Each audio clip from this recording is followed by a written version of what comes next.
أعوذ بالله من الشيطان الرجيم بسم الله الرحمن الرحيم الحمد لله رب العالمين والصلاة والسلام على أشرف الأنبياء والمرسلين سيدنا ونبينا وحبيبنا وشفيعنا وزخرنا ومولانا وقدوتنا محمد المصطفى صلى الله عليه وسلم وعلى آله وأصحابه أجمعين اللهم يا مقلب القلوب ثبت قلوبنا على دينك اللهم يا مصرف القلوب صرف قلوبنا على طاعتك.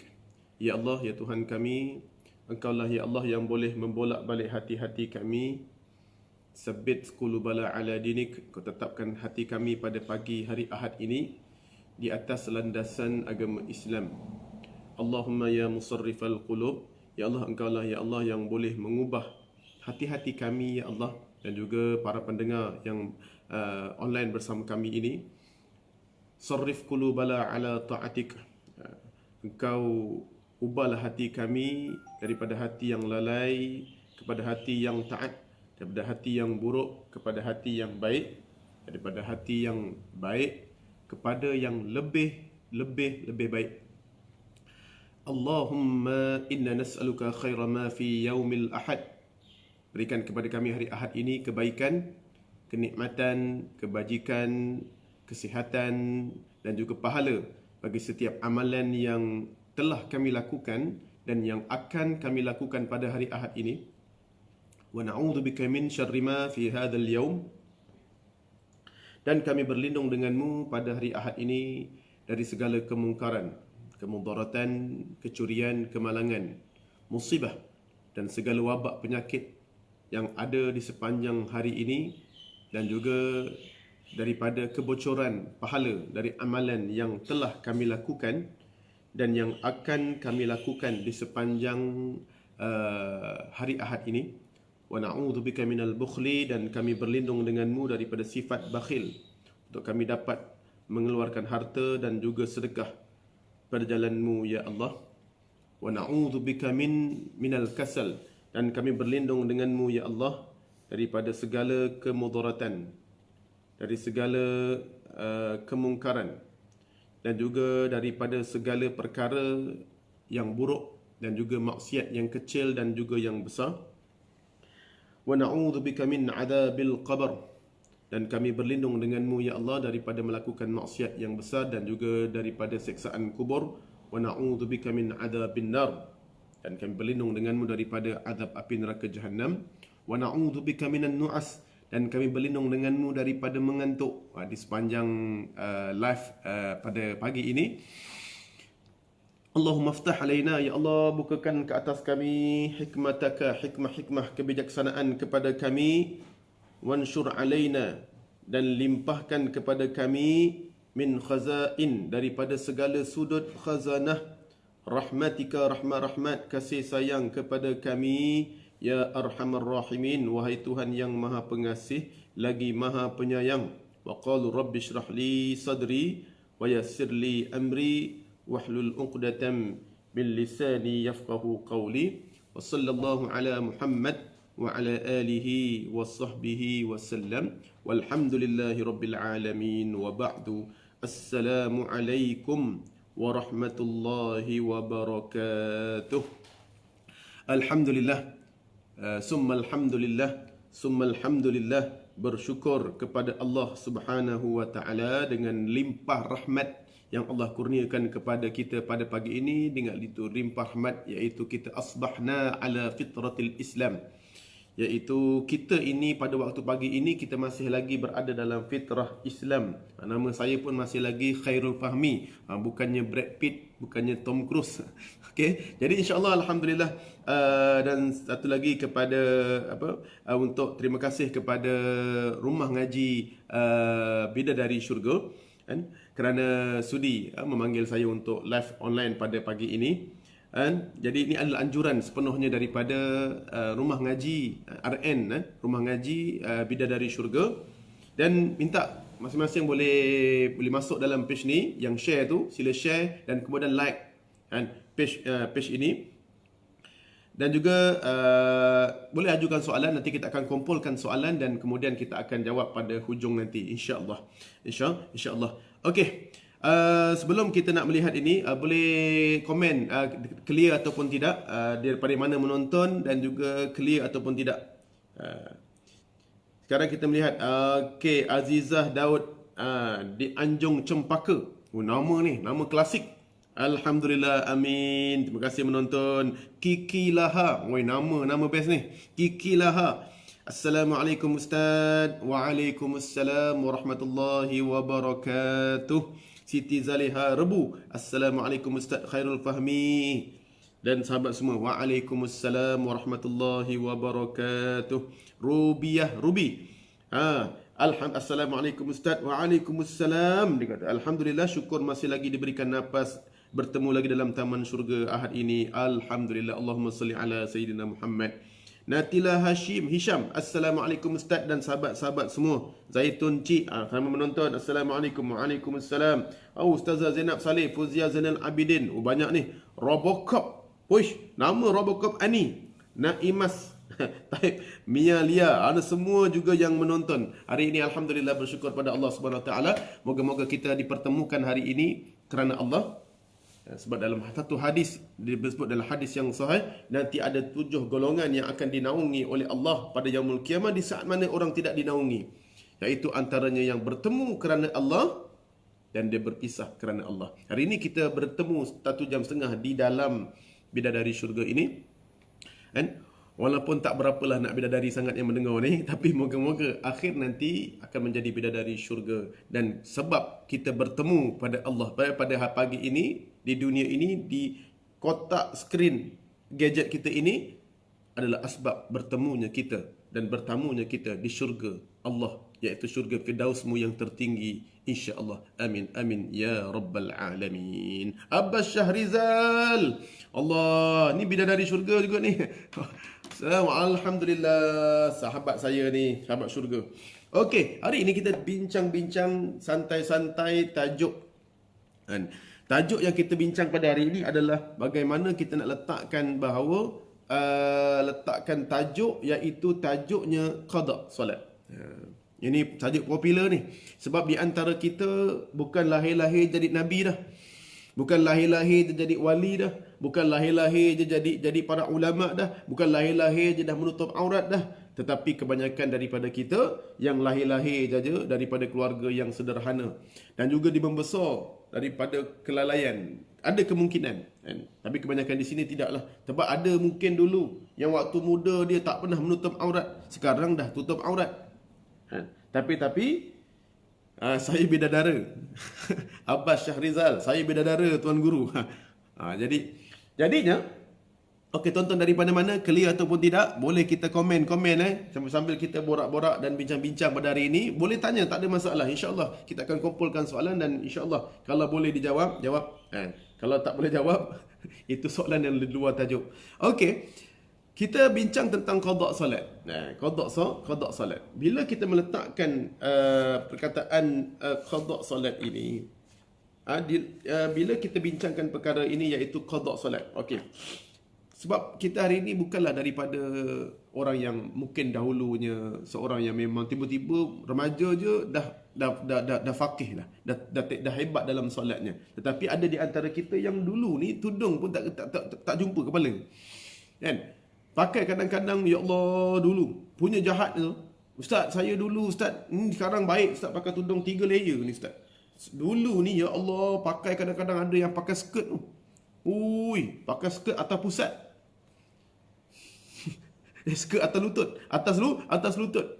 Ada yang ya ilaha illallah, yang mana kalau pakai baju tu kerengga. 24 saiz. Dia punya kerengga 24. Gitu. Dan sekarang ni dah lain lah. Sekarang ni dah main saiz pinggang tu dah 36, 32. 36, 32. Dah ada 2 lapis. Itu yang pakai baju labu. Dan pakai tudung baik, dah 3 layer dan sebagainya. Jadi, Ustaz, macam mana Ustaz? Saya ni nak bertaubat. Saya nak kembali. Saya tak nak jadi macam dulu, Ustaz. Saya nak jadi orang yang baik.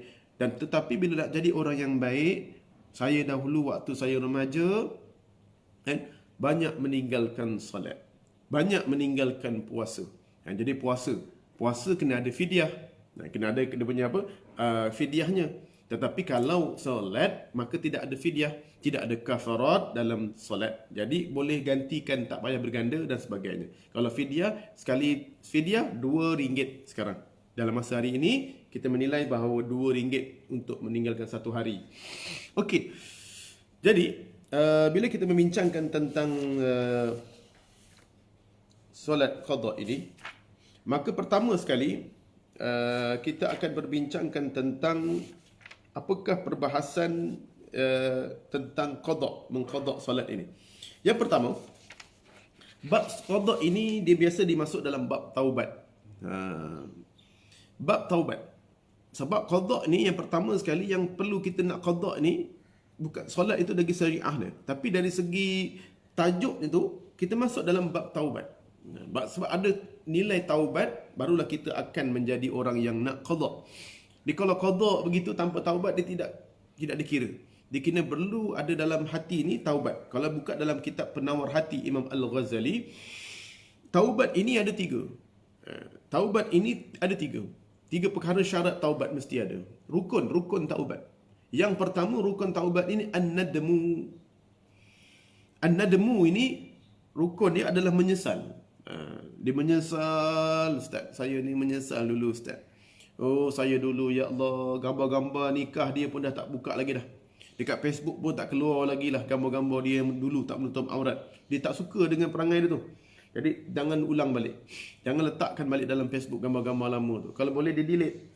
Kalau ada orang yang dah pakai stokin, dah pakai handsock, kalau boleh gambar-gambar yang tak pakai stokin, tak pakai handsock tu janganlah kembali dibuka. Janganlah kembali dipublikkan dan sebagainya. Jadi menyesal. Yang ni menyesal. Yang kedua, dia tidak mengulangi.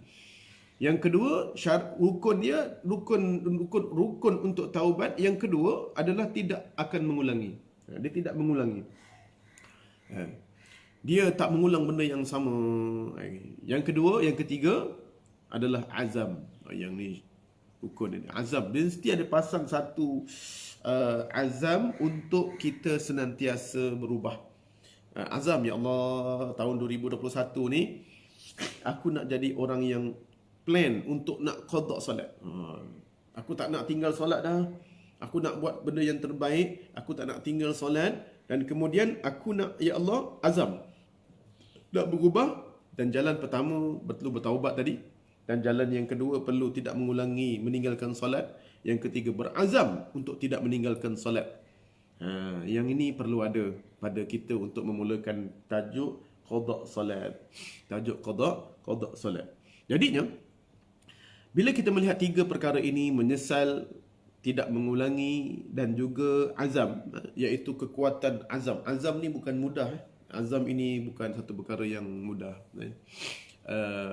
Sebab macam contoh lelaki lah, yang isap rokok dan sebagainya, bukan senang. Ada kadang-kadang dia ni berazam untuk berhenti isap rokok start umur dia 28 tahun. Ada orang yang nak berhenti isap rokok, berazam untuk berhenti isap rokok daripada start umur dia 28 tahun. Sebelum dia kahwin dengan isteri dia tu, sebelum kahwin lagi, Yani, abang ni lepas kahwin, abang nak berhenti isap rokok. Oh, dia punya azam tu lepas kahwin. Baru dikatalah abang lah kahwin, nanti abang nak berhenti isap rokok. Dah sebab kahwin tak berhenti juga. Sampailah satu hari isteri dia bagi tahu, Ustaz, suami saya alhamdulillah dah berhenti. Daripada umur 28 tahun berhenti isap rokok 82 tahun. Berhenti isap rokok, berazam punya lama tu 82 tahun baru berhenti. Ustaz, suami saya ustaz dah berhenti isap rokok ustaz. Kenapa? Mati ustaz. Dah mati baru berhenti. Jadi alhamdulillah, bersyukur pada Allah Subhanahu Wa Taala, moga-moga kita diberikan orang yang azam. Sebab Nabi pun disebut ada 5 Nabi Rasul yang dinaikkan martabat ulul azmi. Sebab azam itu terkait rapat dengan hijrah, iaitu mengubah hati menjadi yang lebih dan lebih baik. Okey, alhamdulillah. Okey. Sedikit kita baca komen-komen ni nanti. Waalaikumsalam. Banyak orang yang memberi salam kepada saya ni. Alhamdulillah, kita jawab salam dengan baik. Waalaikumsalam semuanya. Waalaikumsalam warahmatullahi wabarakatuh. Zainab Haji Ali, Fauzia Umar, saya jawab semuanya. Waalaikumsalam warahmatullahi wabarakatuh. Okey. Jadi insyaAllah okey. Arif Aizur Aiman, Assalamualaikum. Waalaikumsalam. Clear dari Pulai. Oh, dari Pulai. Indah Pura. Ustazah Zainab Saleh, Indah Pura Kulai. Oh, saya ada ustazah yang tengok ni. Jadi Ayu Abu Bakar, clear dari Indah JB, Bukit Indah JB. Mahanum Osman. Assalamualaikum. Waalaikumsalam Ustaz. Okey, alhamdulillah. Itu antara perkara yang nikmat juga, clear. Ada buat online tak clear kadang-kadang. Ada putus-putus. Okey, yang pertama kita kena belajar tadi bab taubat. Kita kena bab taubat. Yang kedua, kita hari ini kena situl pasal qada. Yang pertama yang kita nak tahu adalah hukum qada. Okey. Okey, makna qada lah. Makna qada adaan. Yang pertama makna qada. Okey, perbincangan yang kedua, kita nak bincang tentang hukum qada, tu kedua. Yang ketiga, kita nak bincang tentang bila. Bila nak qada. Bila tu maksudnya? Nak cepat ke nak lambat? Bila? Kita nak cerita. Yang pertama senang cerita dia adalah hukum qada. Yang kedua, bila qada. Bila. Yang ketiga, tentukan. Macam mana nak tentukan? Yang kelima, yang keempat, teknik. Ini dalam kupasan yang mudah untuk saya jelaskan. Yang pertama, kita nak cerita hukum qada. Yang kedua, bila kita nak qada tu. Yang ketiga, tentukan. Tentukan apa nak tentukan tu. Maksudnya dalam bab syak ataupun zon. Macam mana kita nak tahu kiraan ataupun tentukan tu, maksudnya kiraan, bilangan yang tertinggal. Itu maksudnya bilangan yang tertinggal tu. Itu maksudnya tentukan. Berapa confirmkan, berapa yang tinggal. Itu nanti kita akan study. Kita tengok, kita bincangkan teknik-teknik yang telah ulama kupas. Yang keempat, teknik. Macam mana teknik pula? Teknik-teknik supaya mudah untuk qada. Jadi yang pertama kita bincangkan nanti adalah hukum qada. Kedua, bila. Bila nak lakukan? Boleh tak lakukan lepas asar? Boleh tak lakukan waktu betul-betul lepas subuh? Ataupun matahari naik, matahari terbit? Ataupun tengah hari, matahari tengah apa betul-betul tengah tegak di atas? Boleh tak buat di rumah? Boleh tak buat musafir bagaimana? Dan sebagainya. Dan yang ketiga, tentukan. Maksudnya bilangan.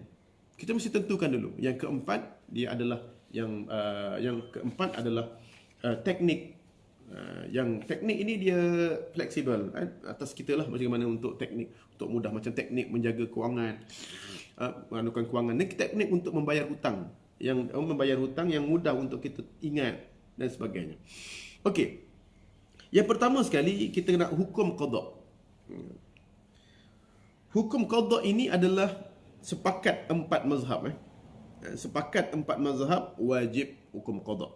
Mengqadakan salat, hukum qada ini adalah ada empat. Ada empat. Jadi qadaan. Dia qadaan, dia ada qadaan, dia ada adaan, dia ada i'adah. Qada ni maksudnya, kalau adaan maksudnya dia menunaikan solat dalam waktunya. Iaitu kalau mazhab Syafi'i mesti mendapat satu rakaat di dalam solat itu, waktu solat. Contohnya solat Zuhur pukul 4, sekarang ni Zuhur sampai habis Zuhur pukul berapa sekarang ni? 4.41. 4.41. Tengok-tengok jam 4.40 atau 4.39. Jadi kita kena angkat terus tangan main Zuhur. Usalli, sahaja aku solat fardu Zuhur 4 rakaat tunai. Adaan tunai. Allah Ta'ala. Jadinya kalau disemayang satu rakaat itu sempat mendapat satu rakaat di dalam waktu Zuhur, ni mazhab Syafi'i, maka dia mendapat adaan. Tapi kalau dia tak sempat, contohnya, sebab tu kalau masa semayang dah lambat, rakaat pertama tu tak payah baca iftitah, tak payah baca surah yang lain, baca Fatihah saja. Rokok, subhanallah azim, subhanallah azim, subhanallah azim, sami'allahu liman hamidah. Sampailah habis, selesai cepat. Masuk rakaat kedua dah tak ada masalah. Nak lambat pun tak apa. Rakaat kedua tu nak baca surah Kahfi pun tak apa. Tapi yang penting rakaat pertama dapat pada dalam waktu Zuhur, dalam waktu dia. Berbeza dengan mazhab kalau kita melihat berbeza dengan mazhab Hambali. Kan? Jadinya yang tu boleh tak ada. Jadi kalau kita melihat dalam mazhab yang lain, maka dia tidak perlu. Maka dia cukup sekadar mengangkat tangan. Sekadar cukup mengangkat tangan. Takbir, Allahu Akbar. Maka dia telah terhitung dalam mazhab Hanafi dan Hambali, Allahu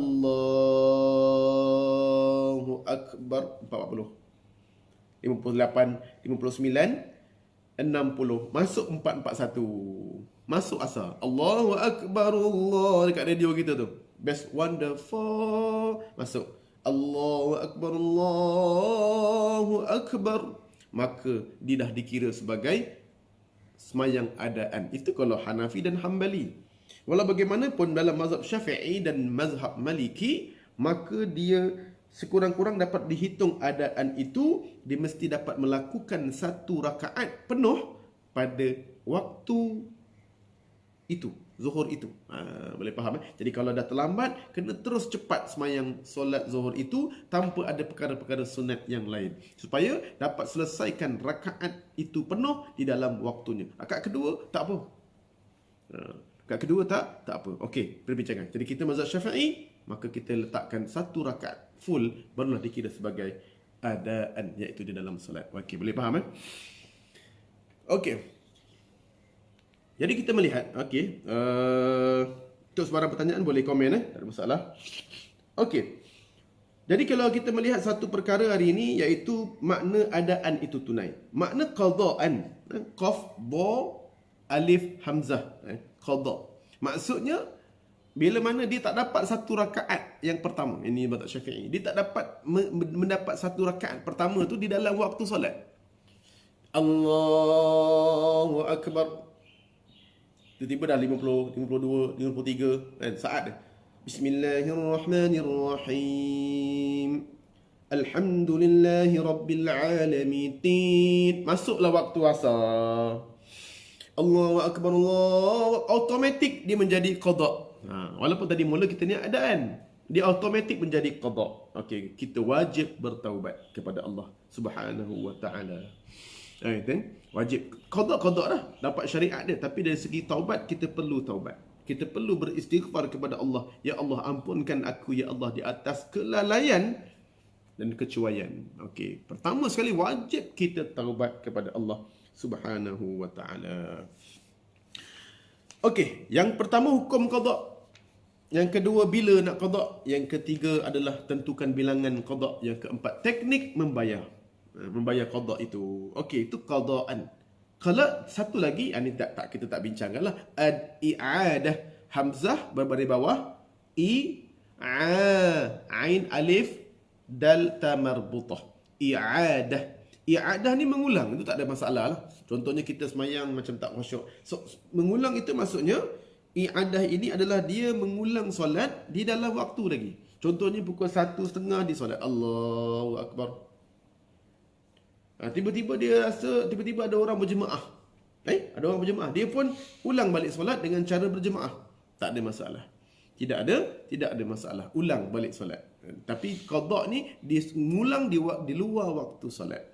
Di luar waktu solat. Jadi peribahasa dalam kitab ini, dia meletakkan makna dan hukum menurut syarak, uzur-uzur yang menggugurkan kewajiban solat dan yang boleh mengakhirkannya, tata cara mengqada dan ketika bermusafir dan ketika duduk bermukim, dikeraskan bacaan ataupun tidak dikeraskan, tartib dalam qada solat, kapan digugurkan tartib, tata cara mengqada solat jika lupa bilangan rakaat, dan bagaimanakah nak mengetahui bilangan qada, dan hukum mengqadakan solat di waktu yang dilarang. Di waktu yang dilarang. فَإِذَا طَمَأْنَنْتُمْ فَأَقِيمُوا الصَّلَاةَ إِنَّ الصَّلَاةَ كَانَتْ عَلَى الْمُؤْمِنِينَ كِتَابًا مَوْقُوتًا. Okey. Jadi insya-Allah itu antara. Kemudian apabila kamu telah merasakan aman, maka laksanakan solat itu sebagaimana biasa. Sesungguhnya solat itu adalah kewajiban dan kefarduan yang ditentukan waktunya atas orang-orang yang beriman. Atas orang-orang yang beriman. Kesepakatan tentang 4 mazhab qada solat. Okey. Ingat hukum qada solat dia terbahagi kepada 2. Satu, yang pertama wajib. Yang pertama wajib. Sebentar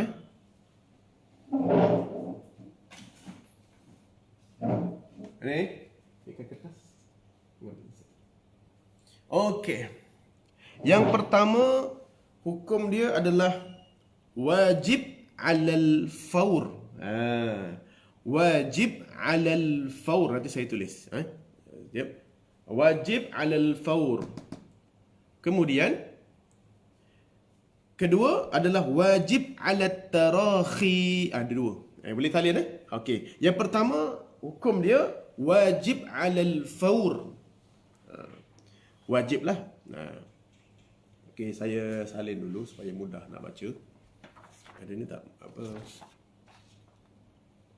panggil tadi? Yang besar tu.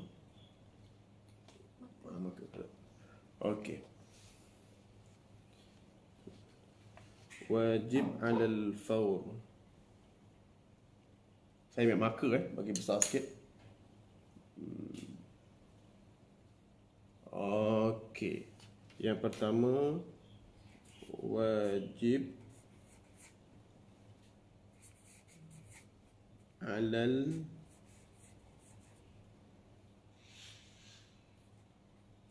faur. Yang kedua wajib alat tarakhi. Okey, boleh nampak? Ke terbalik benda ni sebenarnya? Ke terbalik benda ni? Kalau tak balik minta maaf lah kan? Okey.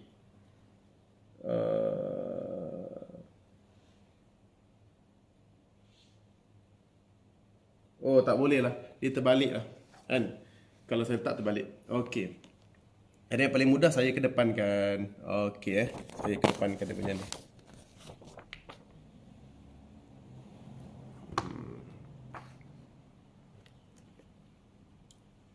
Okey, tengok. Wajib alal faur. Wajib alal faur itu adalah dia mesti mengqadakkan dengan segera. Nampak? Nampak? Wajib alal faur itu maknanya dia mesti segera. Dan wajib alat tarakhi maksudnya dia boleh wajib juga, cuma dia boleh lambat-lambatkan sedikit. Dia boleh duha dulu, dia boleh solat sunat lain dulu. Dia maksudnya bila ada kesempatan untuk qada, dia qada.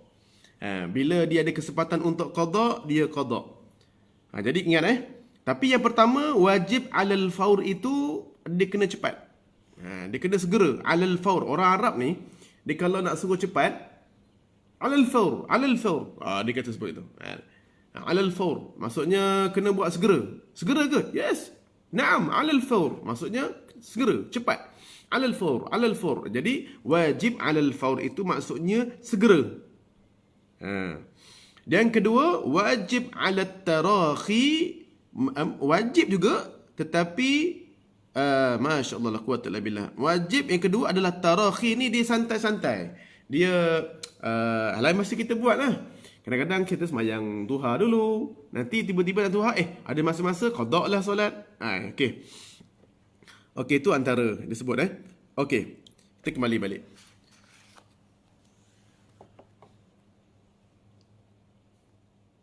Okey, selesai. Jadinya itu yang pertama. Okey. Kenapa pula kita kena ada wajib alal faur? Kenapa ada wajib alat tarakhi? Okey, kalau kita melihat dalam satu hukum, satu hukum,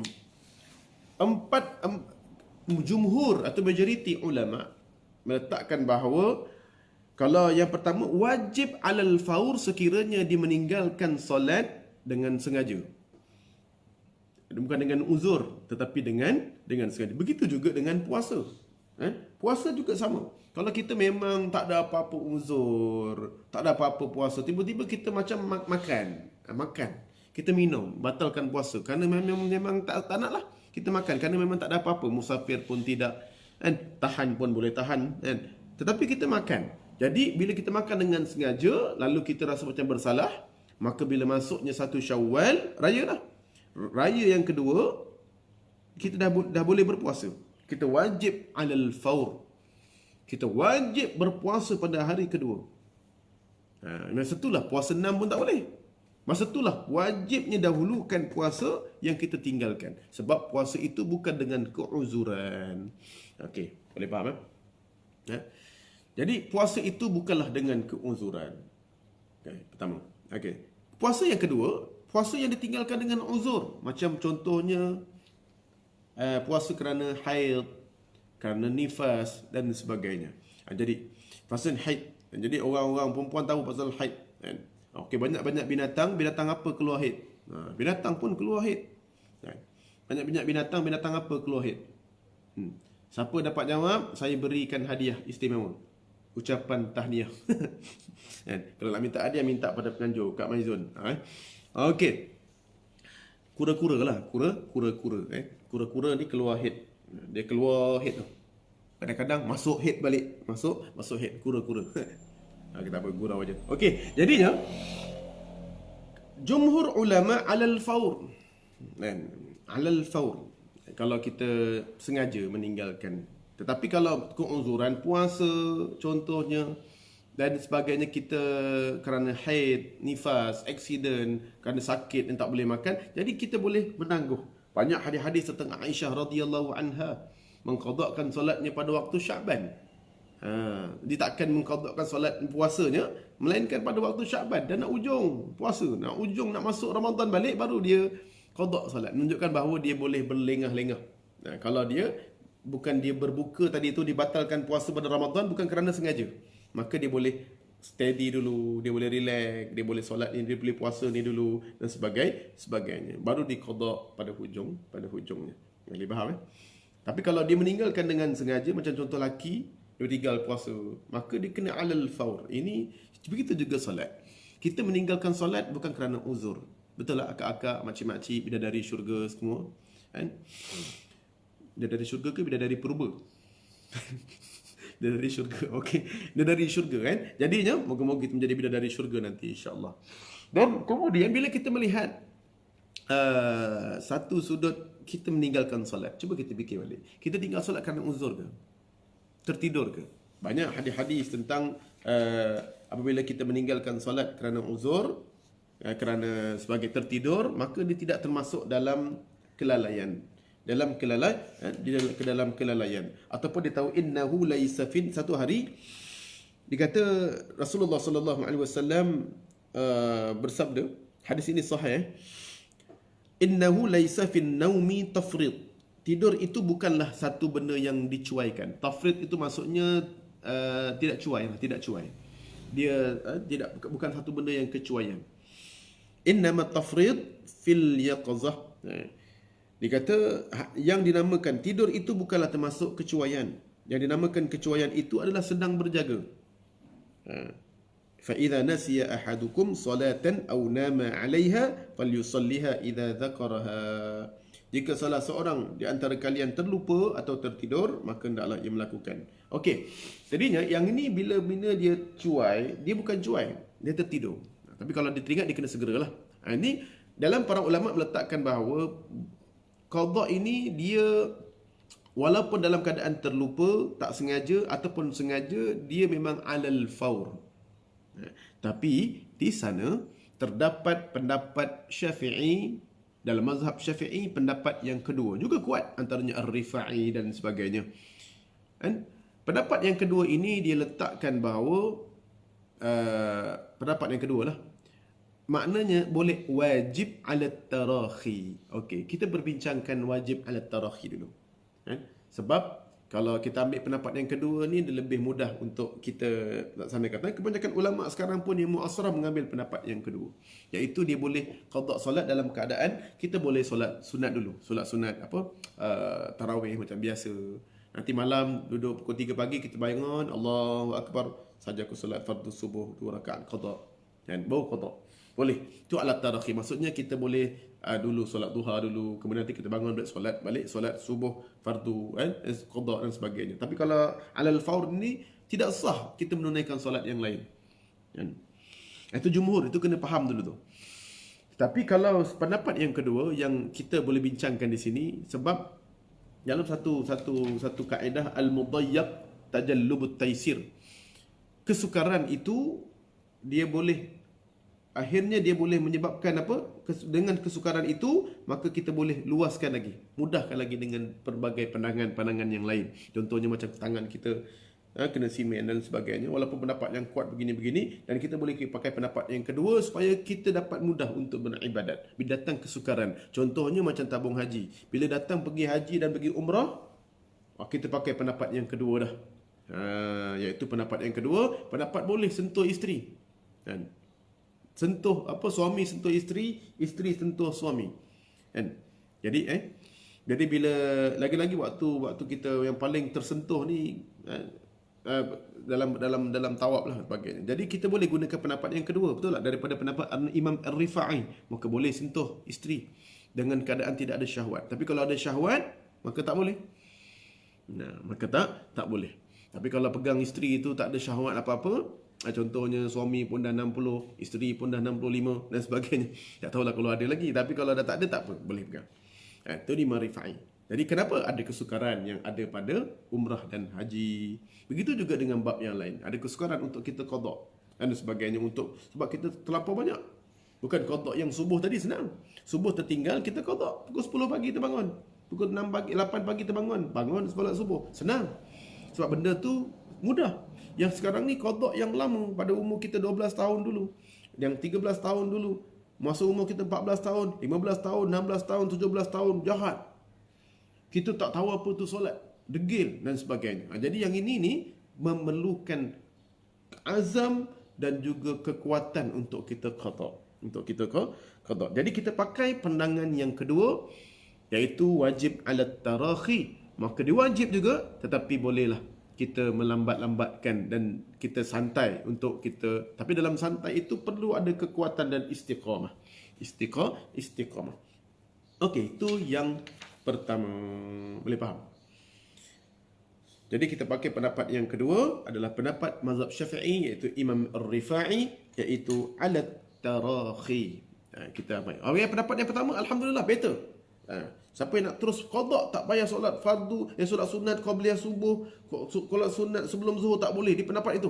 Maka selagi mana dia belum habis qada, maka dia tidak boleh solat sunat. Maka haram baginya solat sunat, maka tak sah solat sunat dia. Ini alal faur. Tapi pendapat yang kedua, Imam Ar-Rifa'i, saya di Mesir tu banyak pendapat Imam Ar-Rifa'i, dan juga pendapat kedua itulah kita gunakan, iaitu alat tarakhi. Okey. Seterusnya, kita tengok bila untuk laksanakan. Bila hukumnya, sebab kita sebut bila. Kita bila lah. Adaan, tunai, qadaan, i'adatan. Bila inilah kita nak sebutkan bahawa bila tu maksudnya bila kita nak qada. Waktu nak qada dan sebagainya. Bila kita nak mengqadakan solat. Jadi sama juga pendapat yang pertama tadi juga, iaitu kita bila-bila. Bila-bila. Dia waktu qada solat ini pada waktu maghrib, lepas asar pun boleh, lepas subuh pun boleh. Ingat qada solat tidak ada masa yang haram. Masa yang haram cuma kalau kita waktu dalam tandas je, waktu berak. Yang tu memang haram jadah. Dia waktu, tak ada waktu yang haram solat. Jadi waktu tu bila-bila. Dia tak sembahyang sunat, tak sama. Sembahyang sunat pun dia ada dua solat yang berbeza. Solat sunat yang tak boleh dilakukan pada waktu tiga haram tu, iaitu yang pertama waktu lepas subuh sehingga naik matahari tu, waktu hampir maghrib tu, lepas asar hingga waktu lepas maghrib, dan ketiga adalah waktu tengah hari, matahari puncak tu, iaitu 15 minit sebelum az-zuhur tu.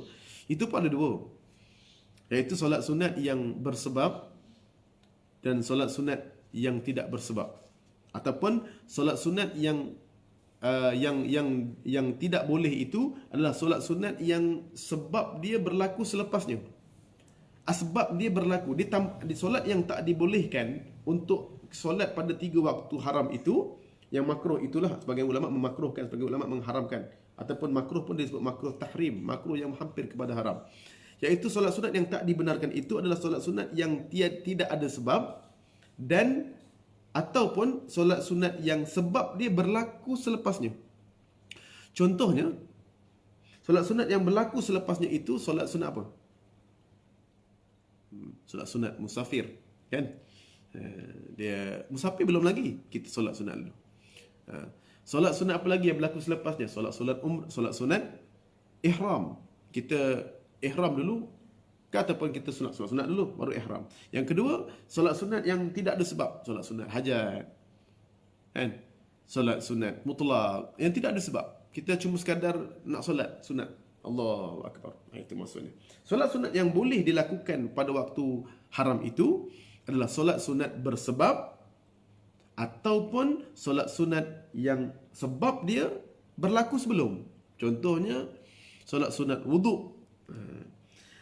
Kita solat sunat, pada sembahyang asar kita masuk masjid, kita ambil wuduk, ataupun kat rumah ambil wuduk, lepas tu kita solat. Allah, solat sunat wuduk. Kita solat sebab wuduk, betul tak? Sebab wuduk, mana ada orang solat dulu baru ambil wuduk? Orang wuduk dulu. Dia asbabkan wuduk, maka kita solat. Maka dia boleh solat walaupun lepas asar, walaupun dah nak maghrib. Masuk masjid contoh, pukul 6.45 masuk masjid, kan lepas asar, dan waktu tu dah hampir maghrib, haram solat, dilarang solat. Tapi kita masuk masjid, kita sembahyang tahiyatul masjid, Allahu akbar.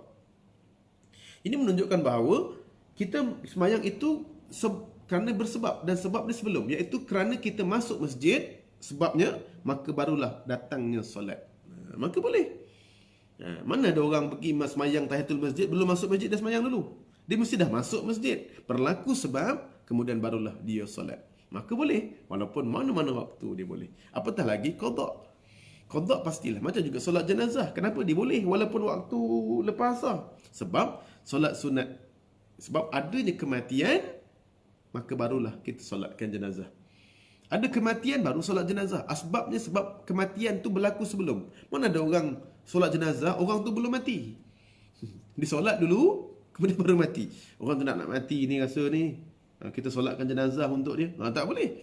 Kita mesti tentukan dia mati dulu baru kita solat jenazah. Jadi berlakunya sebab sebelum, maka barulah berlakunya solat jenazah itu. Maka boleh tak? Maka boleh, tak ada masalah. Cuma solat yang tidak bersebab dan solat yang sebabnya berlaku selepasnya, itu saja yang tak dibenarkan dilakukan pada waktu dilarang. Bagaimana pula qada? Qada fardu. Dan apatah lagi berlakunya qada sebab meninggalkan, sebab berlaku dulu. Sebab benda tu dah berlaku, iaitu meninggalkan solat, barulah kena qada. Jadi benda tu berlaku dengan sebab. Apatah lagi dia adalah fardu, maka tak boleh dikira dengan amalan-amalan yang sunat. Amalan-amalan yang sunat. Jadi dia kena lakukan. Dia kena lakukan. Okey, ada soalan-soalan yang mungkin mudah, kan?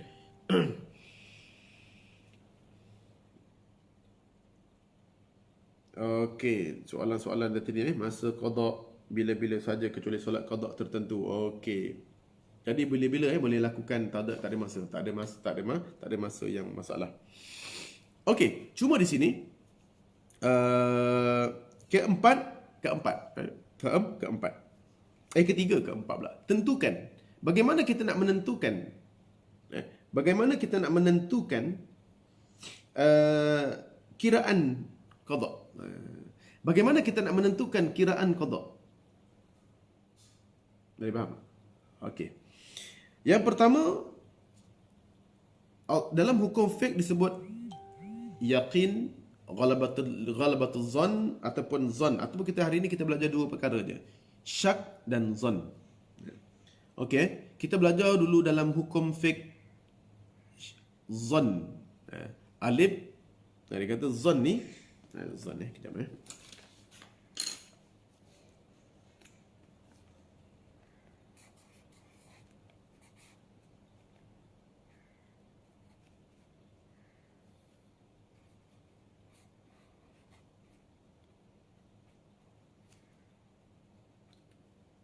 Okey. Tengok. Pertama, zon. Okey. Yang pertama, zon. Okey, tengok tu. Zon itu maksudnya keyakinan sebanyak 55%. Ataupun 60%. Keyakinan sebanyak 60%. Nampak zon. Kalau kita nak kira kita punya tinggal, kita kena pakai pandangan zon. Yang kedua, syak tu maksudnya, okey. Syak ini maksudnya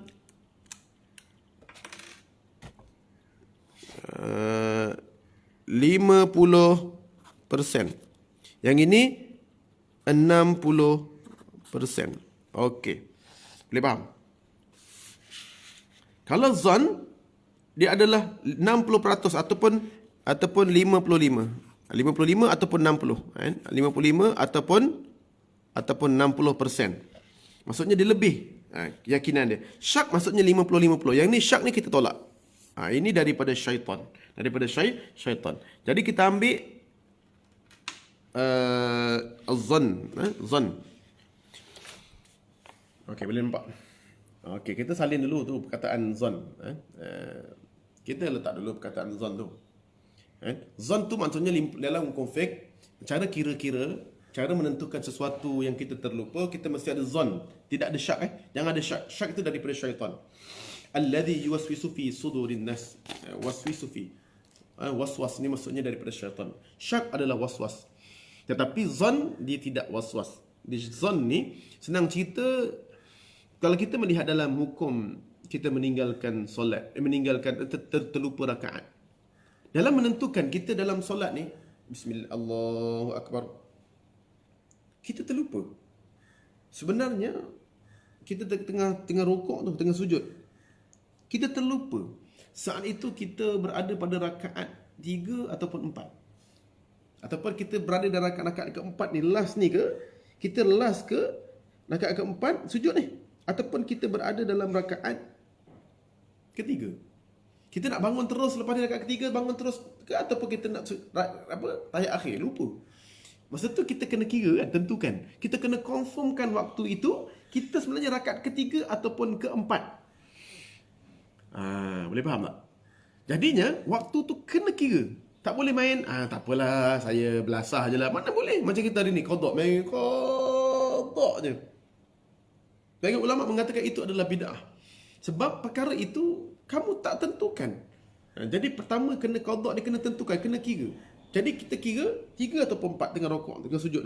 Kita pun ambil pandangan, kita pun ambil letakkan, kita lebih kepada 3 ataupun 4. Kita ambil yang zon. Maksudnya kuat kepada mana? Itu maksud zon. Kuat kepada mana? Jadi kita pun letak, maka letakkan zon itu lebih kepada, kita pun ambil rakaat ketiga lah.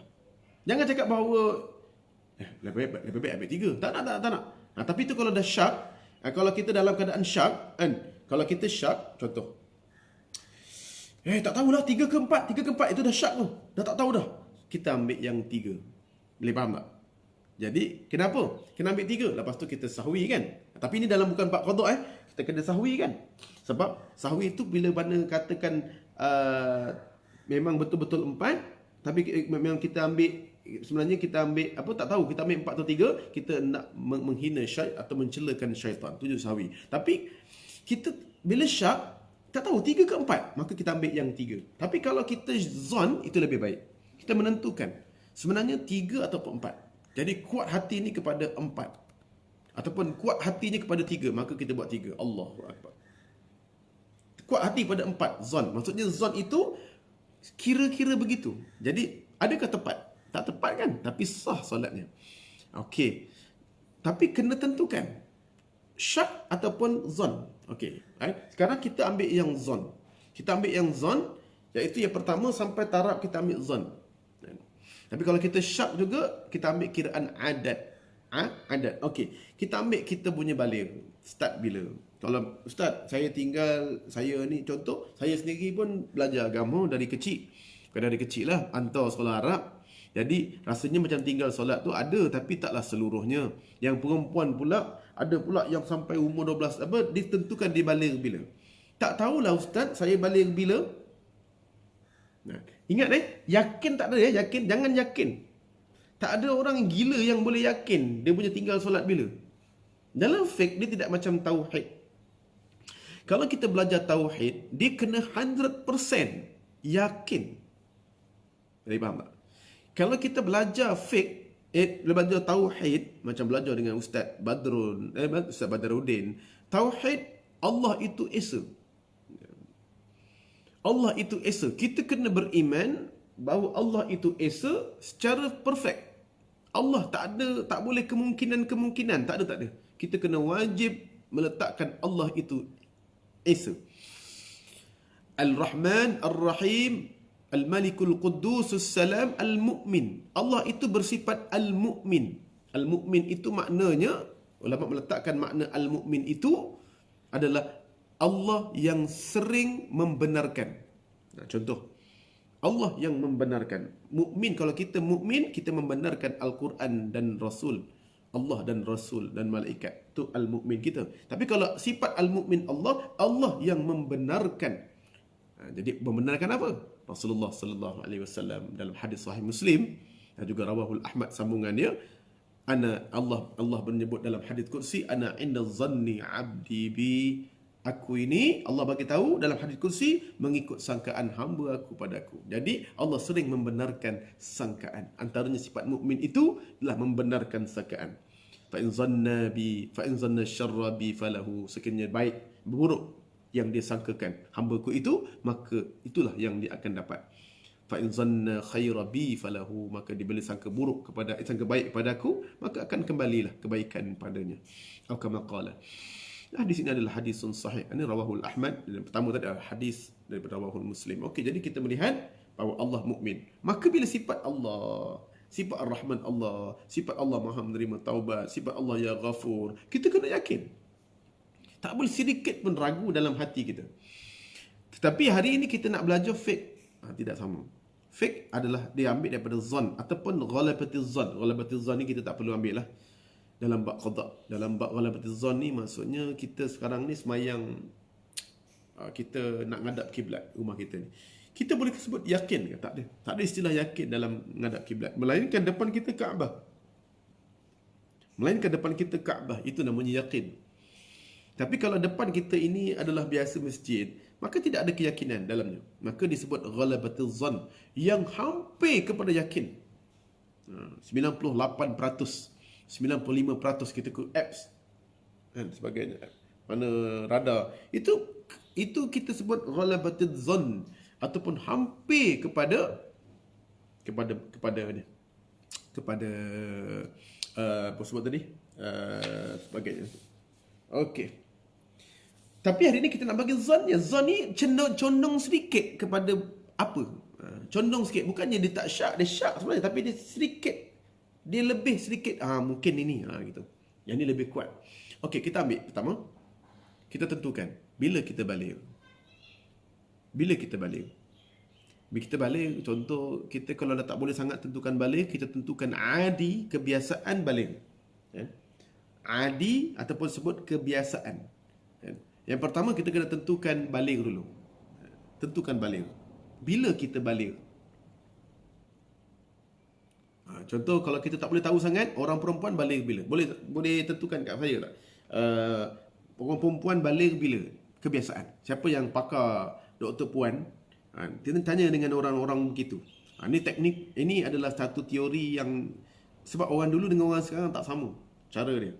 Jadi kita pada tahun era 70-an, sebenarnya balik orang perempuan kebanyakan pada umur berapa? Yang tu kena faham. Jadi itu saya tak boleh tentukan. Itu kena cari sendiri. Ataupun teka je lah. Teka. Mungkin lebih kepada ambil 10 tahun. Contoh, kalau perempuan 10 tahun ke? Apa ada anak saudara saya yang umur 10 tahun, 11 tahun dia dah balik. Jadi itu hati-hati. Kan? Jadi kalau ada orang yang boleh balik umur 11 tahun, mungkin kita pun begitu. Tapi kalau ada yang ingat dia balik bila, alhamdulillah. Jadi kita ambil senang 11 tahun.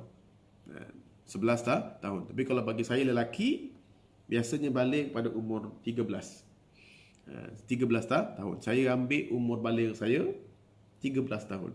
Sebab itu kebiasaan umur lelaki. Saya pun tak ingat. Siapa boleh ingat? Siapa yang pernah menyalin pada hari itu, pada hari bulan itu, kan? Macam hari lahir kan kita kaji kan. Macam saya, hari lahir saya. Tapi kalau ada orang ada ke? Hari balik saya ada tak?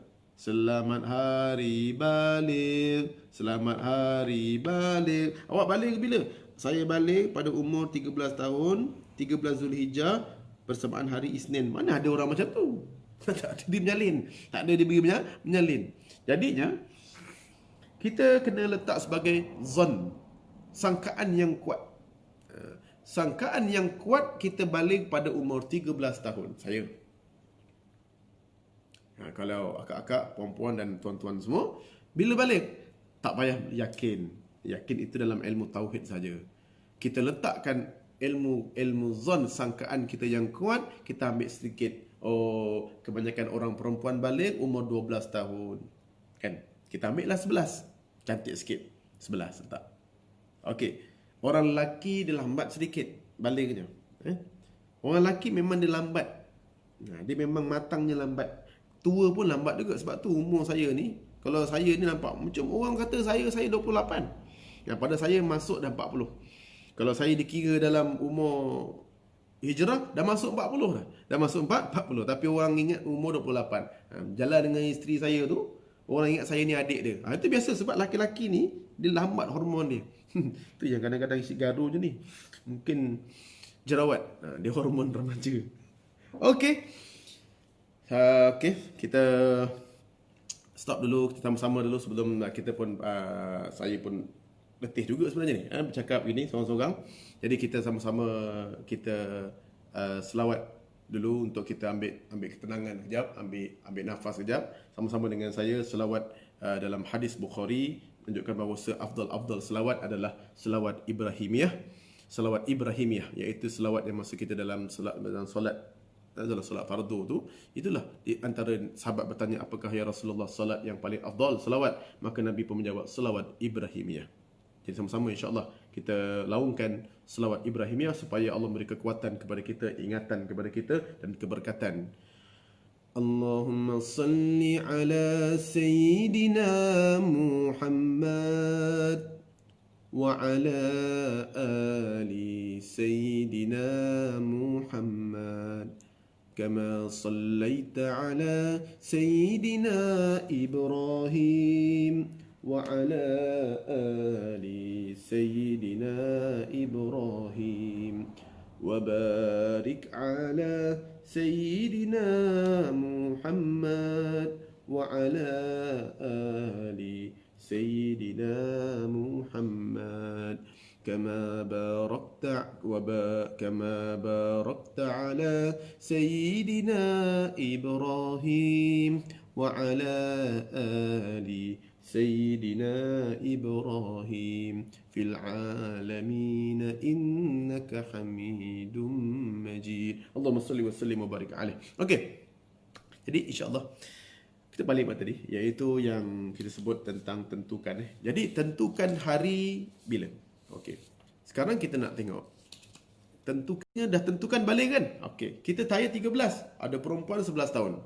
Cantik begitulah. Kita kurangkan sedikit. Ada mungkin 12. Letak 11. Jadi mungkin saya 14. Tapi saya letak 13 tahun. Jadi kalau umur saya hari ni 3 dalam apa? Masuk 3, kalau kiraan Januari lah senang. Kiraan matahari. Ambil kiraan matahari. Okey. Jadi saya tahun 82. Okey, kira. Umur saya tahun berapa. Okey. Jadinya cari buku petak. Buku petak senang. Buku petak. Okey, tuliskan garis. Okey, ni tahun berapa? Okey. Sebenarnya dalam kita sebut sebelum kita nak mula bab tentukan ni, ikhtilaf, perbezaan pandangan. Ikhtilaf yang besar dari kalangan ulama mengenai tentang bagaimana kita nak susun, ikut susunan ataupun tidak. Jumhur ulama susun, mesti subuh, Zuhur, Asar, Maghrib, Isyak, gitu. Subuh. Jadi yang kedua tak perlu susun. Kita ambil perkara yang simple, tak perlu susun tak perlu susun. Jadi kita ambil pendapat yang dalam mazhab Syafi'i juga, kita ambil yang kedua, tak perlu susun. Okey, contohnya tak perlu susun sangatlah. Jadi kita boleh tak payah selesaikan Zuhur, Khamil, Jumaat, kita ambil subuh dulu, senang. Subuh, kita ambil subuh straight. Okey, tahun 90 kita buat garisan gini, kata pun tahun kita buat tahun. Kalau kita tinggalkan, macam contohnya ada makcik-makcik akak-akak yang umur dia 12 tahun, umur dia masa tinggalkan, diingatkan tadi, mungkin dalam 365 hari, tak mungkin semua. Sebab ada uzur. Betul? Jadi kita ambil lah, kita tinggalkan 100 hari. Banyak sangat tu. Saya pun rasa tak banyak sangat macam tu. Kalau terlalu banyak, 100 hari contoh. Letaklah subuh. Macam saya suka letak dalam 20 hari. Subuh tinggal 20 hari. Tak. Tahun 80, 20 hari. Tahun 90 saya. Tahun 80. Tahun 80, umur 12 tahun, kita ambil tahun 80. Settlekan. Okey, subuh dulu. Subuh kita buat 20 kali. Selesai. Saya faham tak? 20 kali. Lepas tu nanti kita letak lagi. Sekali kita lah. Kita nak buat 1981 pula. Subuh lagi kita buat masa tatan 3, 20 kali. 20 kali lagi kita buat sulit 20 kali. Tahun 1983, iaitu kita dah umur 13 tahun, 14 tahun, tak lagi. 20 kali lagi. Sampai umur sekolah menengah, kita dah mula baik. Betul tak? Kadang-kadang kita tinggal cuma 15. Yang letak di belakang ni. Nanti umur kita 20 tahun, dah masuk 30, kita dah mula kerja, rasanya dah macam tak berapa tinggal. Letaklah 10. Kita menyangka je. Yang mana sangkaan kuat? Kita susun dulu. Berapa kali kita tinggal? Subuh 20 kali. Tahun masa kita 13 tahun, 20 kali tinggal. Zuhur kita tinggal 20 kali. 20 kali. Masuk je umur sekolah menengah, masuk 18 tahun, kita dah mungkin tak berapa tinggal, kita 15 kali. Masuk je umur 30, dah jarang tinggal sangat dah. Dah baik dah. Letaklah 10 kali pula. 10 kali. 10 kali. Jadi subuh selesaikan dulu sampai umur 30. Faham tak? Kita selesaikan dulu yang solat 2 rakaat. Dan kemudian maghrib. Maghrib. Sebab kalau buka dalam kitab Fiqh Islam wa Adillatuhu, dia letakkan bahawa dalam bab musafir,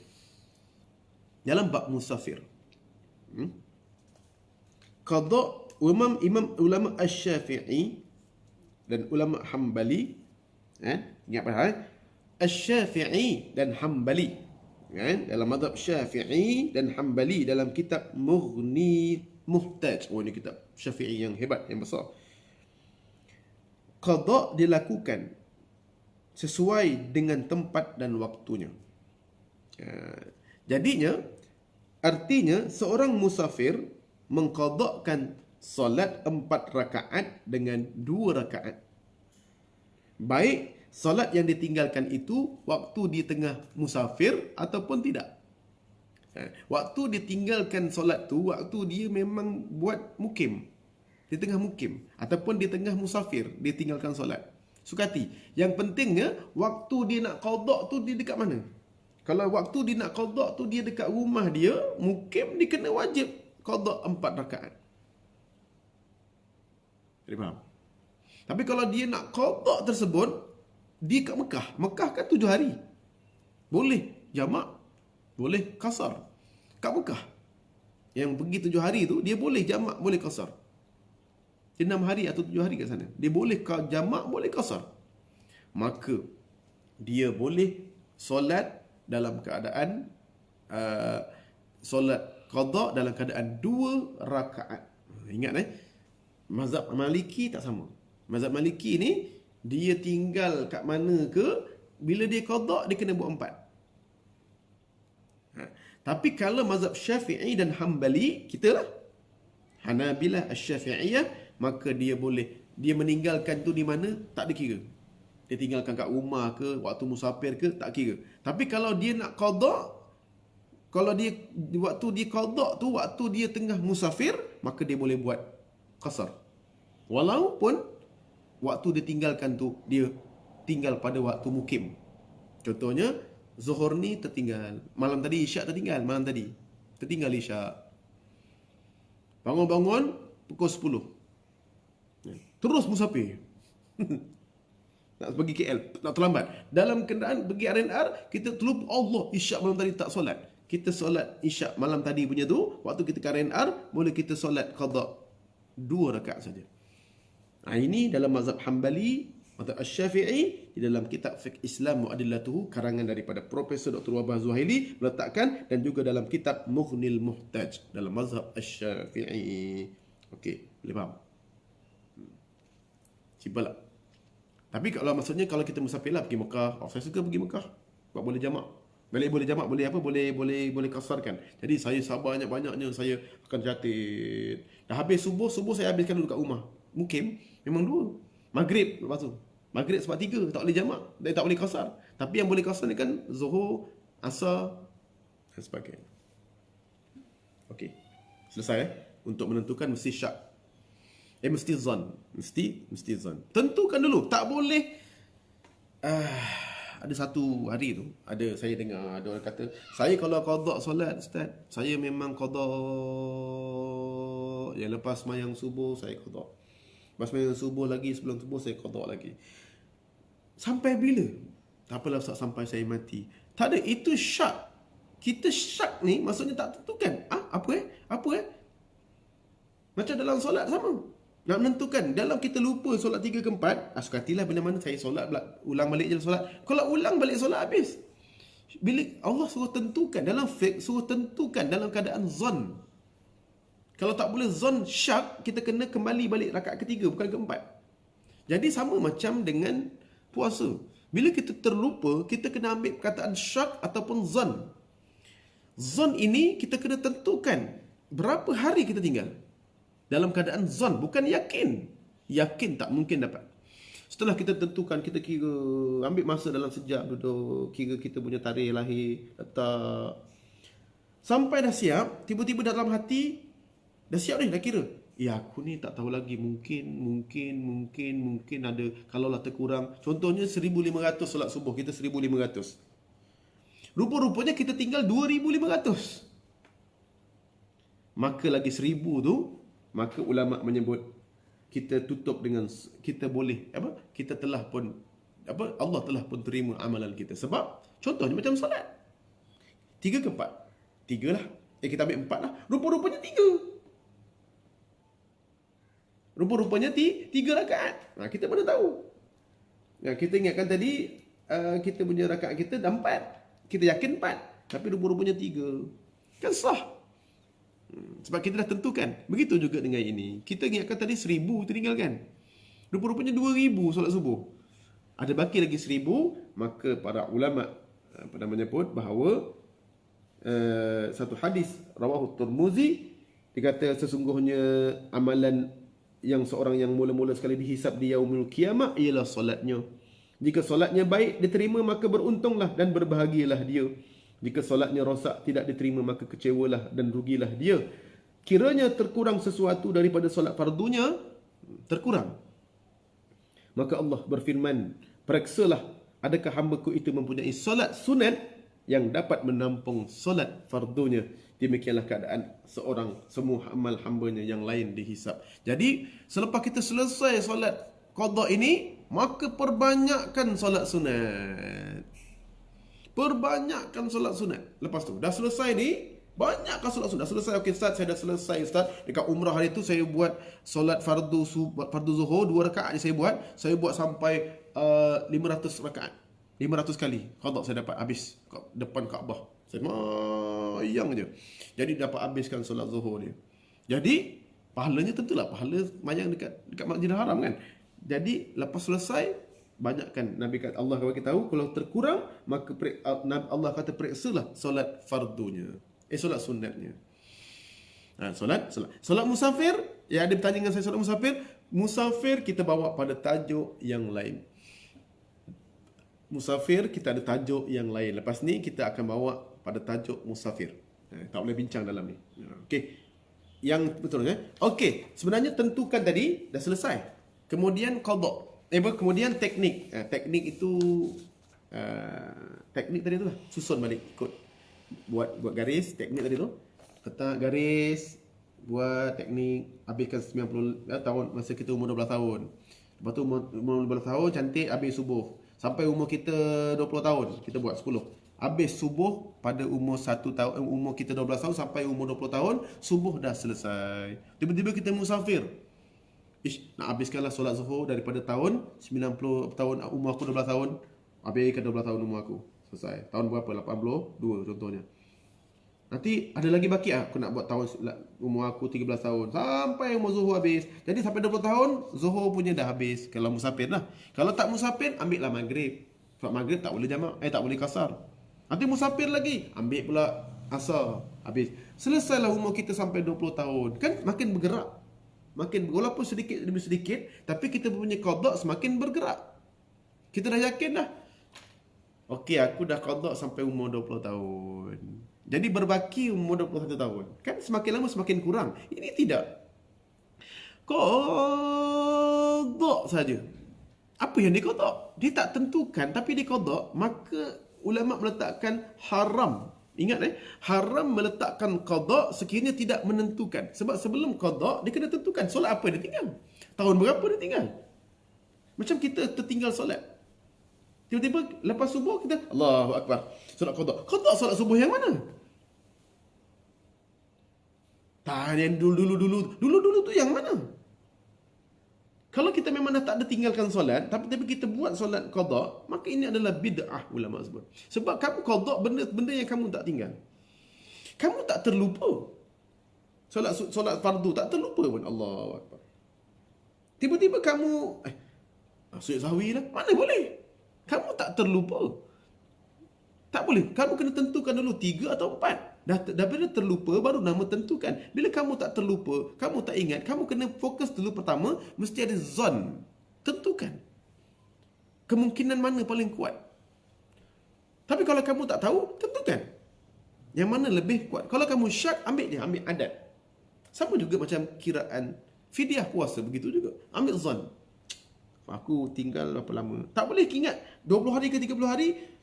20 hari ke lebih kasih ke 25. Itu je cara dia, zon. Okey. Tak boleh main puasa nak saat saya bayar 21,000 ni mana-mana lah. Tak boleh. Dia kena tentukan dulu. Dalam bab membayar ini dikena zon dulu, kemungkinan letak mana, tentukan baru bilangan, secara tentukan bilangan itulah boleh zon ataupun syak. Kalau syak itu mesti kita sedikit letak pada yang lebih. Kalau kita syak, kita zon tinggal 1,000, kita letak 1,200. Begitulah kalau syak. Tapi kalau zon, kita lebih kuat. Serasanya, saya masa tingkatan 3 tu tak lajak sangat. Masuk 20 tahun dah semakin baik. Masuk 30, Alhamdulillah. Mungkin subuh saya 10 je tinggal. Nah. Kalau masuk 40, saya dah tak pernah tinggal. Ustaz, saya letak 5 je solat. Sebab takut ada gini. Itu je. Tapi jangan main sembarang. Lepas subuh qada. Lepas subuh qada. Lepas Jumaat qada. Lepas ni qada. Lepas tu tanya dengan dia, dah sampai mana qada? Tak tahulah Ustaz, saya qada je. Ini adalah daripada syaitan. Ingat kalau kita belajar dalam fiqh, dalam satu tasawuf, kita akan belajar taufik kadang-kadang bukan dari Allah. Taufik datangnya taufik daripada syaitan. Contohnya taufik dari syaitan ini, dia meletakkan satu ibadat dalam keadaan syak. Syak panjang. Dah habis belum? Tak tahulah Ustaz. Dah habis belum? Tak tahulah Ustaz. Sedangkan Islam itu datang dengan keyakinan. Yakin dah habis, dah solat. Kita dah selesai tugas kita depan Allah, solat sunat. Ini tak. Selagi mana tua umur 80 rasa macam tak habis qada. Ini daripada syaitan. Syak itu datang daripada syaitan. Alladhi yuwaswisu fi sudurin nas. Jin khannas ini datang pergi dan balik. Pergi dan balik. Sekejap nanti datang, ya aku ni sah ke tak sah. Qada aku ni sebenarnya dah habis tak habis. Rasa begitu je, itu daripada syaitan. Jadi jangan begitu. Islam, kalau tertinggal solat, terlupa solat, zon terus. Ingat, kalau begitu juga tertinggal rakaat solat, kita mana ada main sebelasah, tak ada. Kita kena tentukan dulu rakaat, baru kita buat.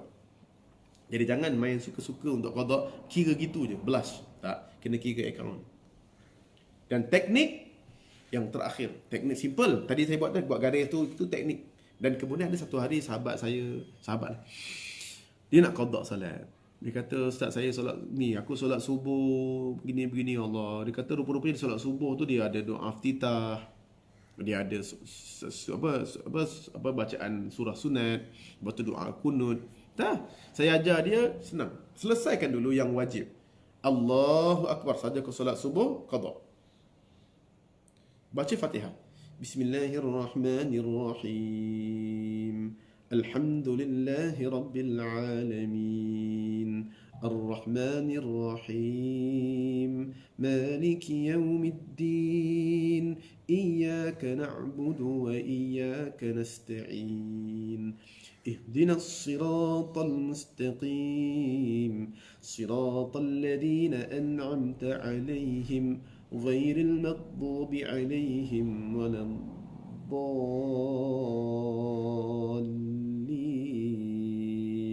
آمين. Okey, Allahu Akbar. Allahu Akbar. Rukuk. Subhanallah azim. Subhanallah azim. Sami Allahu liman hamidah. Rabbana lakal hamd. Allahu Akbar. Subhanallah a'la. Subhanallah a'la. Subhanallah a'la. Allahu Akbar. Rabbi ighfirli warhamni wajburni warfa'ni warzuqni wahdini. Sampailah rakaat kedua, buat baca lagi. Doa kunut pun tak perlu. Doa kunut tak perlu, kita terus baca. Kadang-kadang menjadi fitnah pula. Kadang-kadang bila dekat Mekah, dekat rumah orang, kita baca doa kunut. Nampak nak qada solat, menjadi fitnah. Jadi tak perlulah doa kunut, terus je. Macam biasa bagi tahiyat biasa je. Allahumma asyhadu an la ilaha illallah wa asyhadu anna Muhammadar Rasulullah. Allahumma salli ala Muhammad. Assalamualaikum warahmatullahi. Bangun lagi, solat sunat. Sahaja aku solat fardu subuh 2 rakaat qada. Bismillahirrahmanirrahim. Baru cepat habis. Settlekan dulu bumbung tu. Bukan nak cantik. Bumbung tengah bocor. Solat fardu yang lubang itu seperti bumbung. Solat sunat seperti menampal bumbung. Jangan nak cantik sangat. Supaya kita nak tutup daripada hujan, tutup dulu dengan bumbung. Cepat. Barulah lepas tu tampal dengan solat sunat.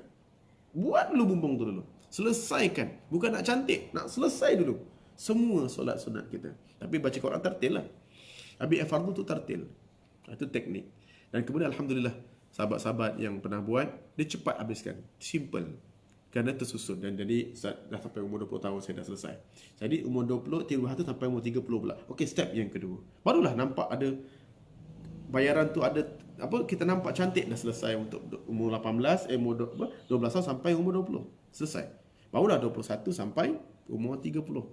Masuk sampai umur 40 dah makin kurang lah jahat kita. Makin 50 kita dah semakin tak tinggalkan solat. Jadi wallahu a'lam. Jadi insya-Allah kita boleh buka kepada soalan insya-Allah. Allah dah sebelah 21. Jadi saya patutnya pukul 11. Pukul 11. Okey. Jadi alhamdulillah bersyukur pada Allah Subhanahu Wa Taala. Jadi insya-Allah sebenarnya kalau kita melihat tontonan hari ini kita letakkan bahawa semua sahaja apa yang dianjurkan hari ini, live kita pada hari ini adalah daripada anjuran rumah ngaji Bidadari Syurga. Bukan Bidadari tua Rumah ngaji Bidadari Syurga. Okey, like page tu, like, share. Share ramai-ramai, like ramai-ramai. Jadi selalu like dan kemudian tengok apa-apa dalam page ni. Tentang agama dan sebagainya dalam rumah ngaji. Jadi insya-Allah boleh anjurkan soalan dan saya akan melihat soalan-soalan yang telah dikumpulkan. Okey. Kita baca soalan-soalannya. Ada?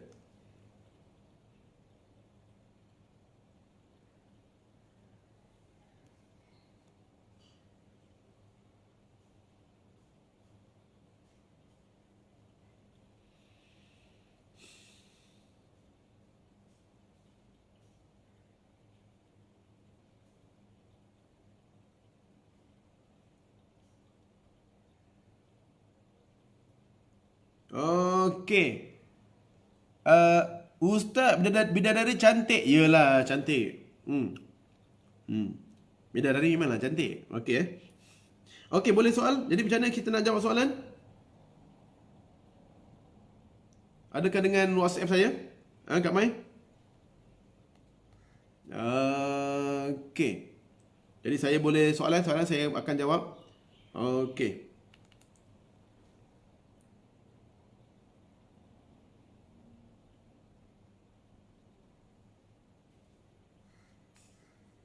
Sambil kita salawat tafrijiyah.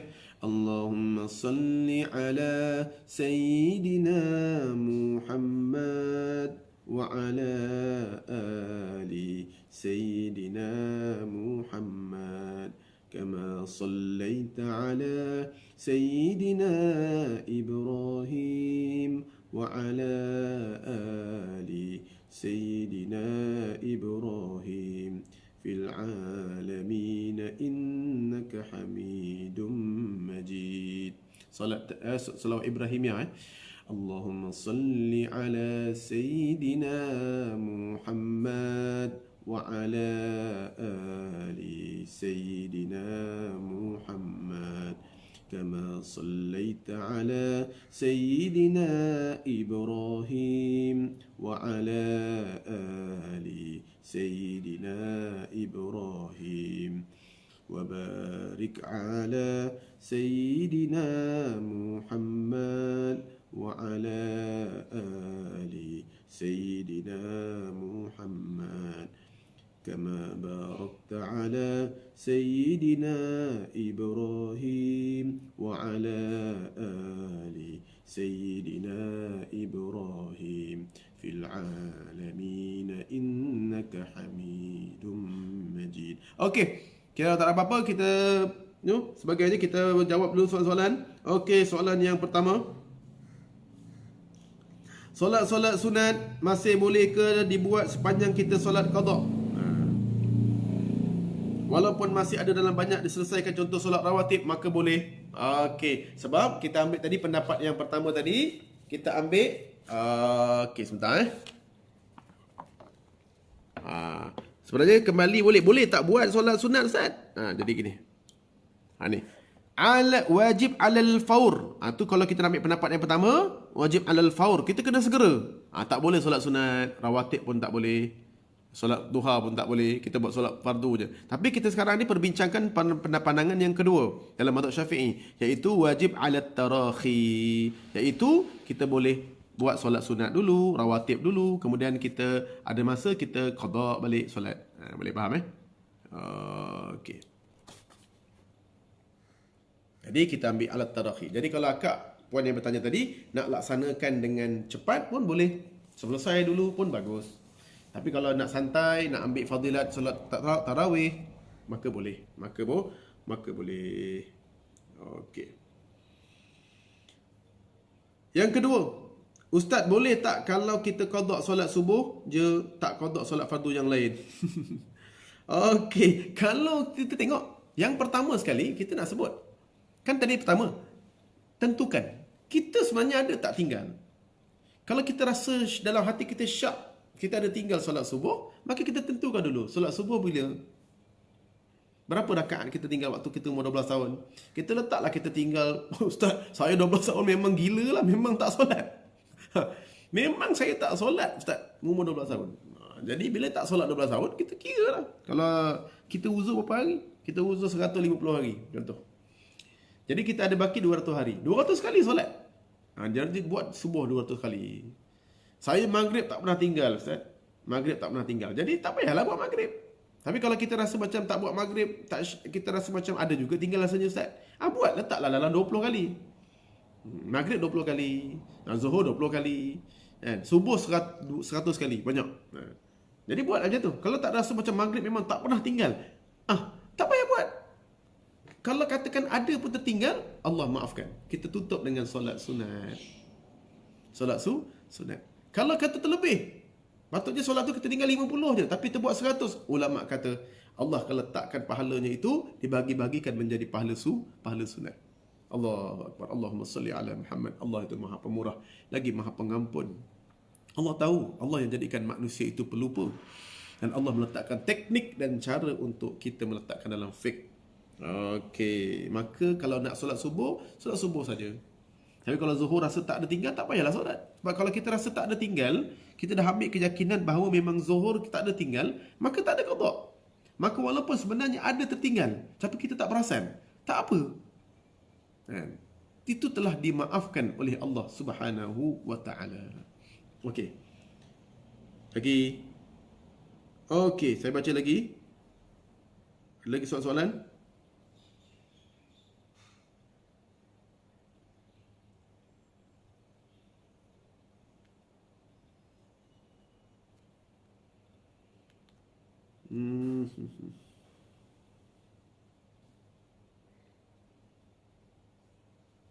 Apa lagi? Okey.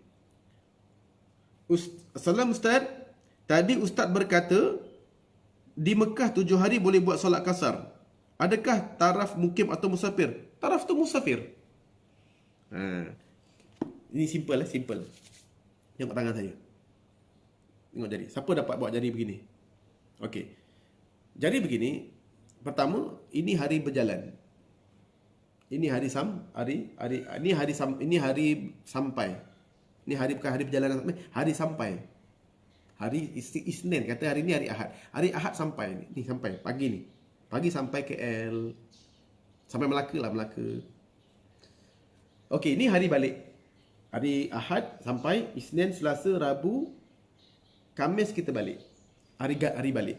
Jadi boleh jamak, boleh qasar, boleh faham. Tu dikira musafir. Simple lah. Ini hari sampai, bukan hari gerak bukan hari gerak, hari sampai. Sampai kat Melaka tu. Kan? Hari Ahad. Jadi contoh kita gerak sampai malam ni. Malam tu dah kira hari malam Isnin. Dah kira Isnin dah, malam Isnin. Okey. Isnin sampai. Dan ini hari balik. Hari balik. Yang ini Selasa, Rabu, Khamis. Dikira 3 hari full.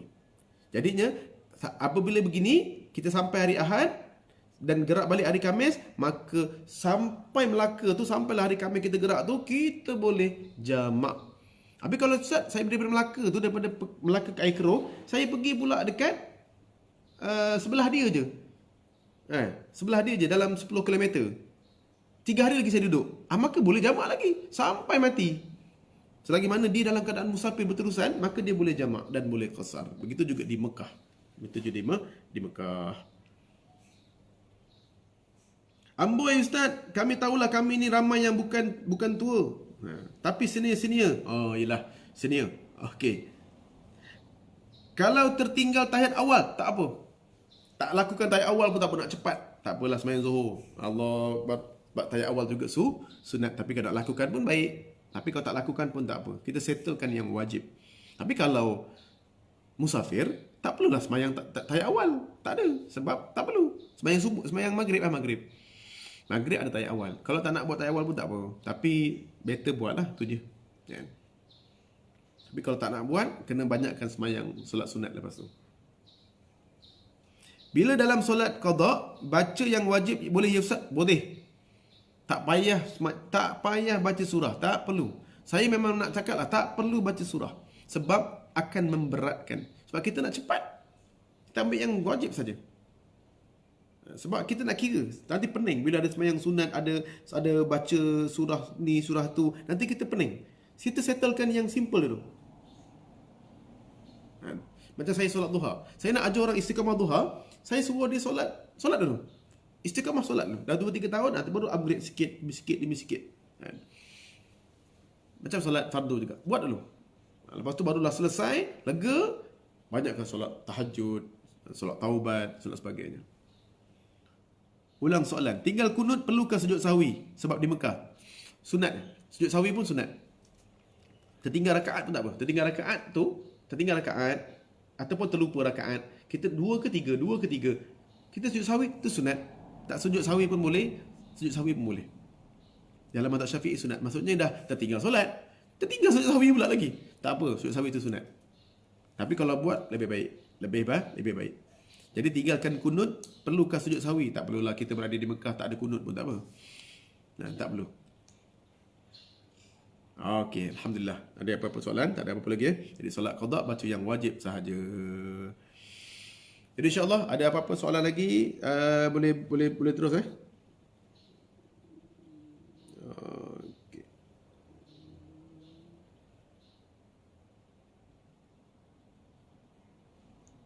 Okey, kalau tak ada apa-apa lagi.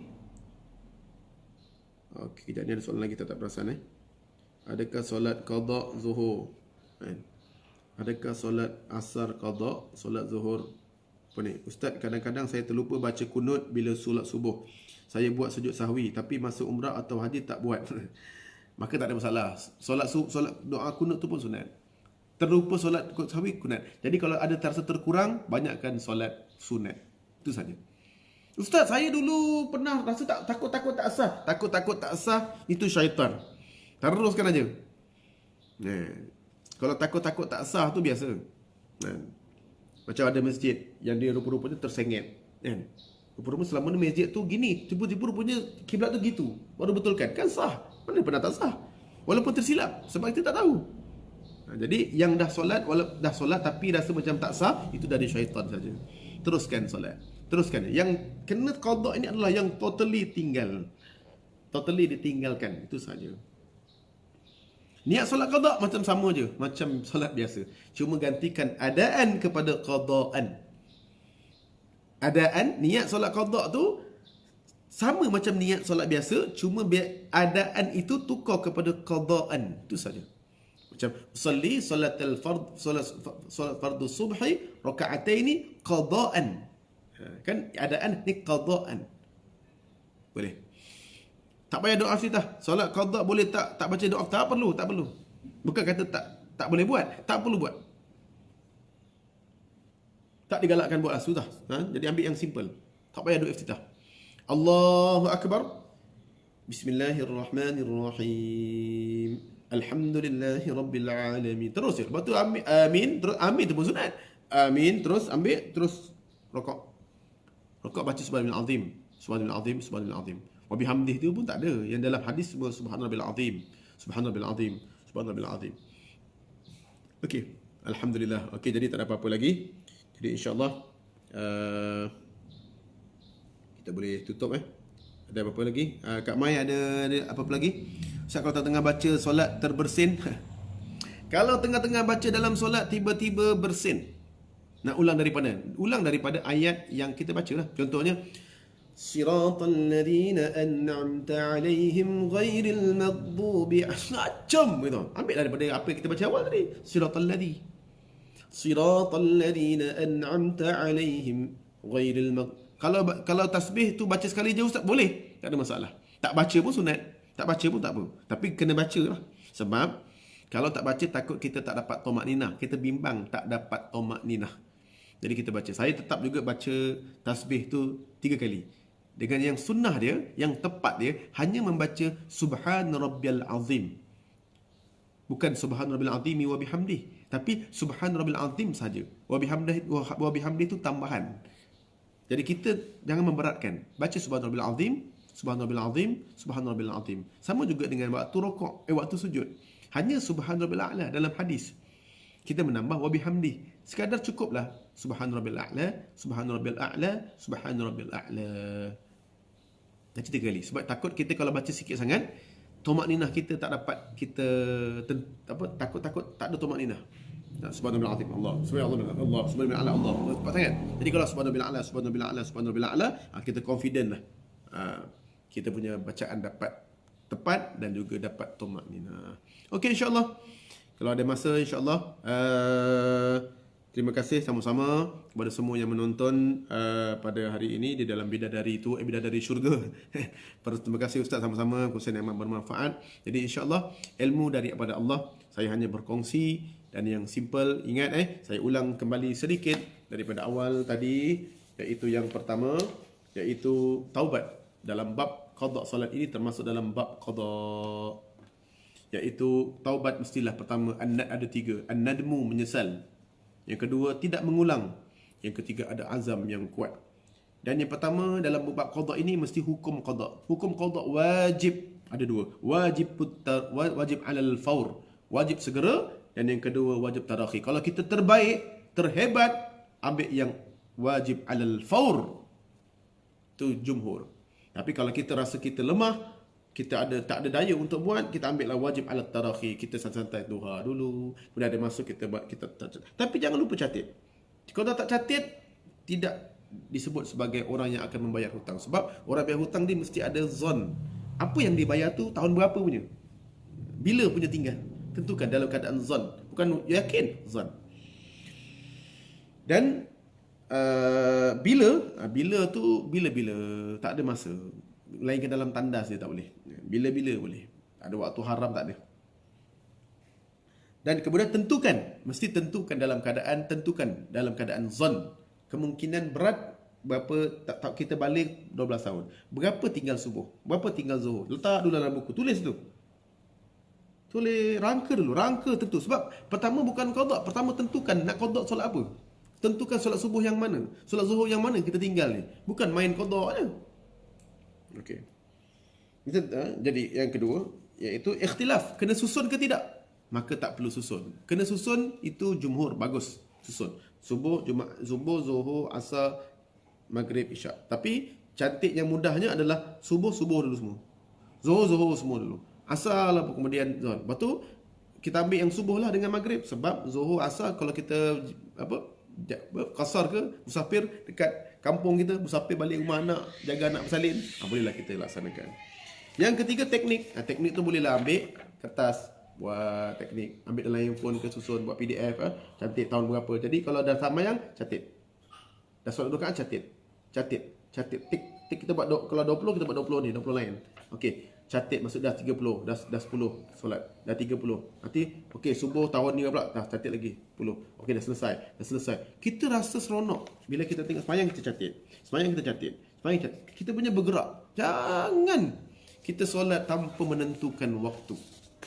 Sebab kamu solat apa tu? Qada apa mana? Macam juga dalam solat terlupa rakaat. Kamu tak tentukan waktu. Kau tak tentukan rakaat dulu. Kamu kena tentukan rakaat. Kamu nak buat rakaat ketiga, keempat, baru kamu boleh buat 3.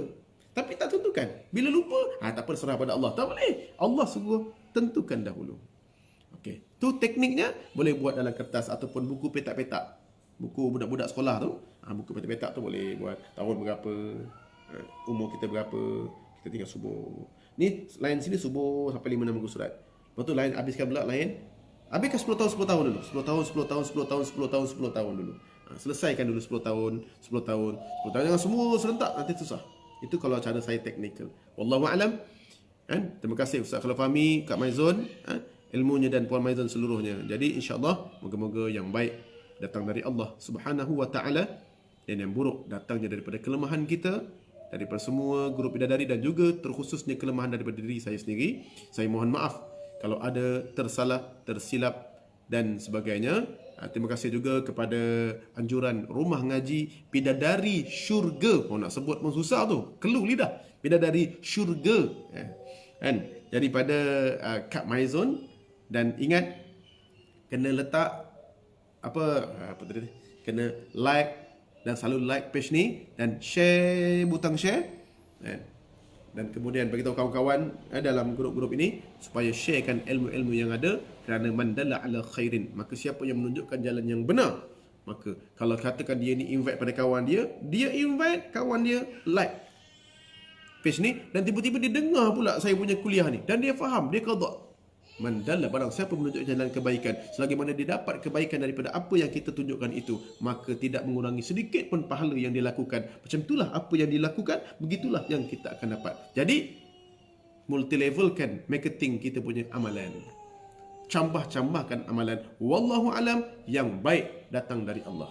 Sekali lagi, yang buruk datang daripada kelemahan diri saya sendiri. Subhanakallahumma wa bihamdika asyhadu an la ilaha illa anta astaghfiruka wa atubu ilaik. والعصر إن الإنسان لفي خسر إلا الذين آمنوا وعملوا الصالحات وتواصوا بالحق وتواصوا بالصبر. InsyaAllah asbab bertemunya kita di Bidadari Syurga ini, Rumah Ngaji Bidadari Syurga ini, menjadi asbab kita bertemu di dalam syurga Allah yang tertinggi. Saya doakan moga kita dapat beramal dalam keadaan ilmu dan juga iman. Wallahu a'lam. Assalamualaikum warahmatullahi wabarakatuh.